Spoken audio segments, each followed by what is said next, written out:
India இன்றைக்கி நம்ம பார்க்க போகிறது ஒயிட் சாஸ் பாஸ்தா எப்படி செய்யலான்னு பார்க்கலாம். அதுக்கு பாஸ்தா எடுத்துக்கிறோம். பாஸ்தா எடுத்துகிட்டு ஒரு சட்டி நிறைய தண்ணியை வந்து நல்லா கொதிக்க விடுங்க. எண்ணெய் விட்டுக்குங்க. அதில் அதே மாதிரி உப்பு போடுங்க. நீங்கள் 1 ஸ்பூன் உப்பு போட்டுக்குங்க.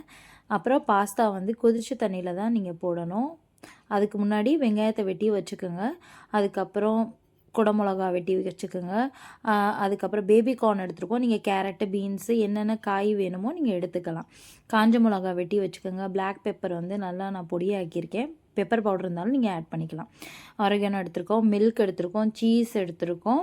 அதே மாதிரி இது மைதாத்தூள் எடுத்துருக்கோம். அது பட்டர் எடுத்துருக்கோம். இந்த மாதிரி தான் நீங்கள் வந்து சாப் பண்ணி பார்த்துக்குங்க. ஃபுல்லாக வெந்திருக்கணும். வடிகட்டியிருக்கோம். இப்போ நல்லா வடிகட்டினதுக்கப்புறம் பட்டரை போட்டு எல்லா காயையும் போட்டு நீங்கள் வந்து லைட்டாக ஷெலோ ஃப்ரை பண்ணிக்கிங்க.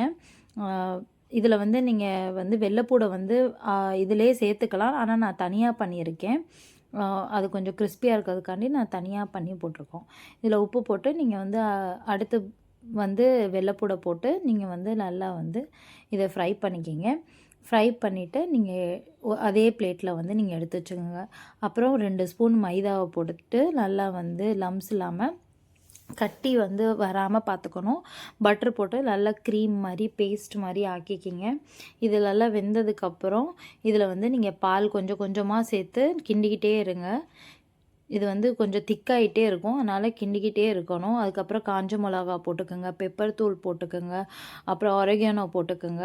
இது ஆப்ஷனல் தான். ஆரிகானோ இல்லைன்னா பரவாயில்ல, போட தேவையில்ல. சீஸ் போட்டுக்கோங்க. சீஸ் போட்டு நல்லா கிண்டி விட்டுக்கோங்க. உங்களுக்கு கொஞ்சம் க்ரீமியாக வேணும் அப்படின்னா இந்த தண்ணி இருக்குல்ல, நீங்கள் பாஸ்தா வேக வச்ச தண்ணியை வந்து இதில் கலந்துக்குங்க. சரிங்களா?